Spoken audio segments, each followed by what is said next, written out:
Hi Capricorn, welcome to your August 2017 Astro Update. It's Raina here. So, oh my goodness, Capricorn, this is a very interesting month with a lot of energy focused on your 8th house, which is other people's resources. By the way, I don't know if you can hear, I think they're cicadas. I'm not sure exactly what they call those little insects, but they are quite loud right now, and I have all my windows closed. But that's what this time of year brings about, and I kind of like them, except when I'm trying to record. But in any case, the 8th house is Scorpio's natural house, and it deals with sex, death, and other people's money. I know a lot of astrologers and tarot readers like to characterize it that way, and it's a perfect way to do so, but it's more than that. You know, it does deal with issues surrounding metaphysics. And, you know, by extension, because it's dealing with death, it's dealing with the mysteries of life, but it's dealing with intimacy. And, you know, we tend to dumb it down and say sex, but it's not just sex. It's about emotions.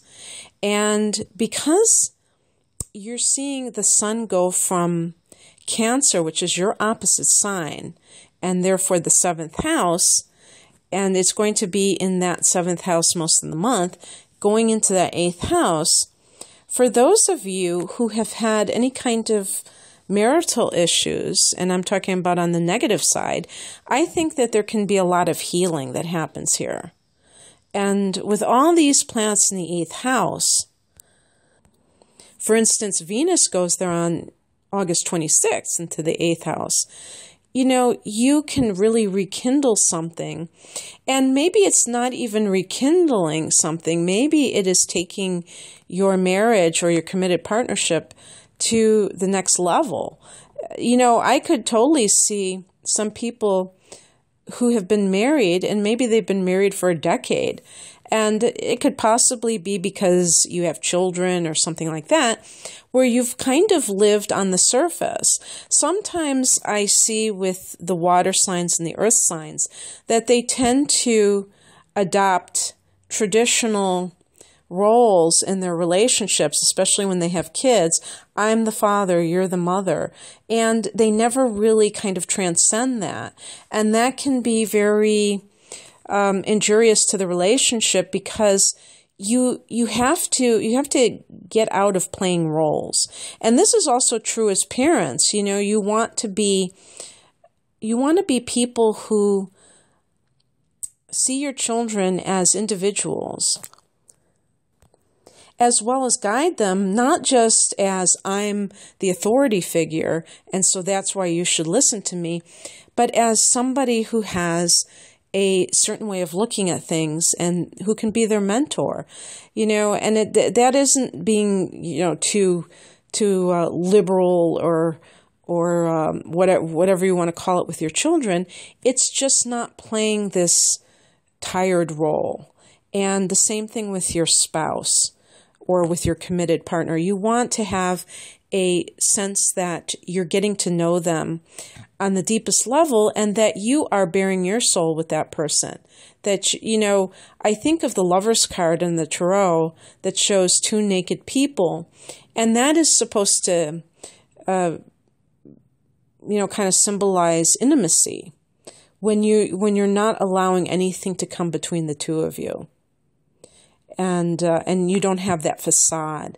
So you're going to have a lot of this practice with these planets going into the 8th house.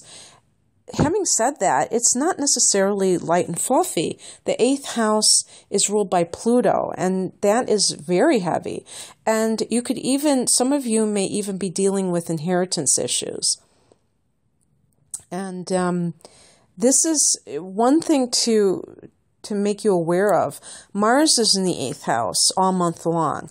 So with Mars in the 8th house, this could definitely be a situation where there is kind of some kind of a fight with regards to other people's money.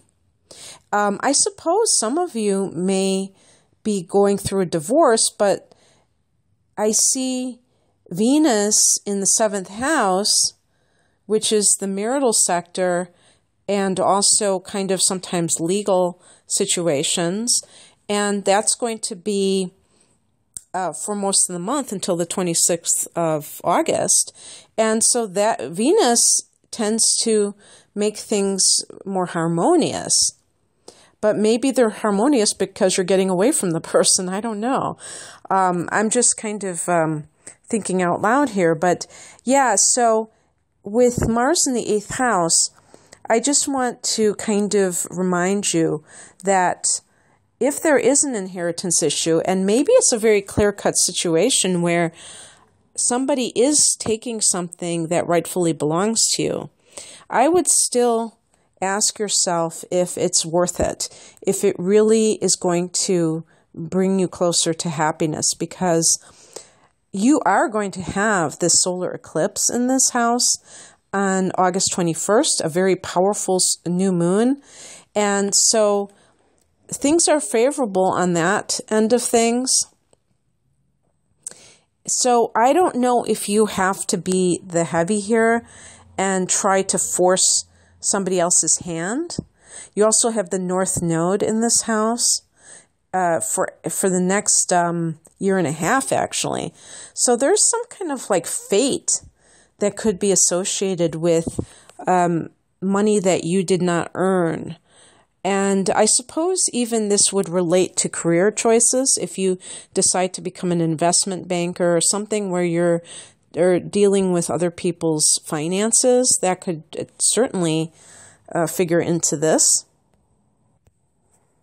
My main point with Mars is that it can tend to get very heavy-handed.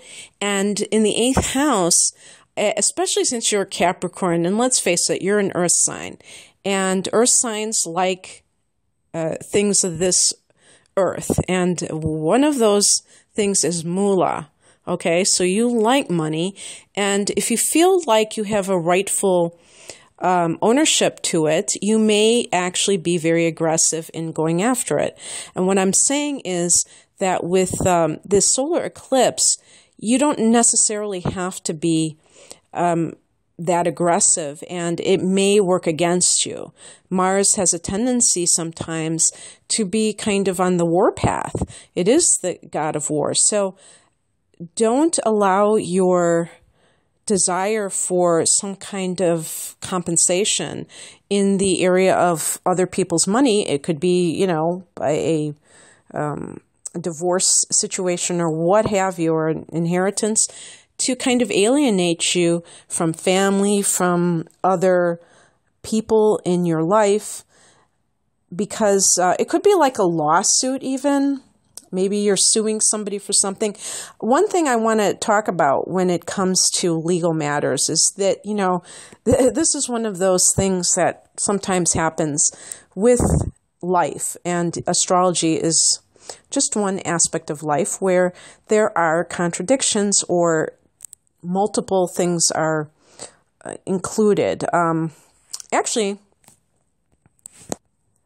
I decided to refer to my Astrologer's Handbook, which is like one of my favorite reference guides. And it says that the 7th house and the 9th house are related to legal matters, which I've always believed. But then, sometimes you hear astrologers picking, the 9th house or the 7th house. And both of these are activated for you in different ways. I said Venus is there for most of the month before going into the 8th house. And then you have Mercury going retrograde in your 9th house back into that 8th house. And it goes back into the 8th house in Leo on the 31st of the month. And it goes direct on September 5th. So if there's some kind of a legal situation going on and maybe you thought there was going to be a verdict and then they dip back into investigating the person's estate or your ex-partner's bank account or what have you, you may have to have some kind of review on that. If you can avoid signing any kind of, permanent document related to this after the 5th of September, that would be the best. Obviously, sometimes you can't wait around. The courts won't say, okay, yeah, we'll wait until Mercury goes direct. That might be not really happening. But if it is going to happen, if it is a possibility, then you should probably just err on the side of caution, because that could affect things. And you don't want to have to review it yet again and have more snafus. So that is what is going on with all of that. You are having a full moon on the 7th, and I tend to kind of jump all around here with the dates. On August 7th, you're having a full moon, but it's actually a lunar eclipse in your second house of earned income. Now, this is another earth house. Like your house is an earth house, the 10th house of career. This is the second house, which is in the universal chart, is Taurus's house. And it deals with earned income and possessions. And you have a full moon here, lunar eclipse, which tends to take things away.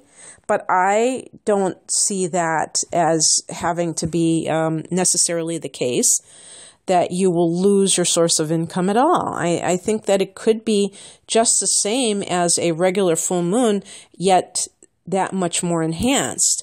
So to me, I could see it as a tsunami, that you start to just see all of this money coming in a big wave for some reason. So if you've been working at something, maybe you are someone who gets paid in a commission basis, maybe you'll just get the money then, and it's like it's coming like on blast, full force,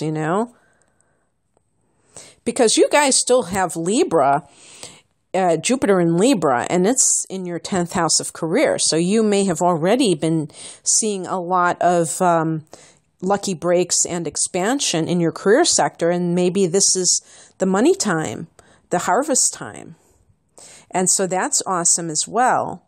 And as I said earlier, the North Node in Leo in that 8th house for the next year and a half could be some serendipitous situation involving other people's money, where, let's say, you get an inheritance and it allows you to live a life that you never thought you were going to be able to live. Now, that's just one possibility, but it is like bringing you into this new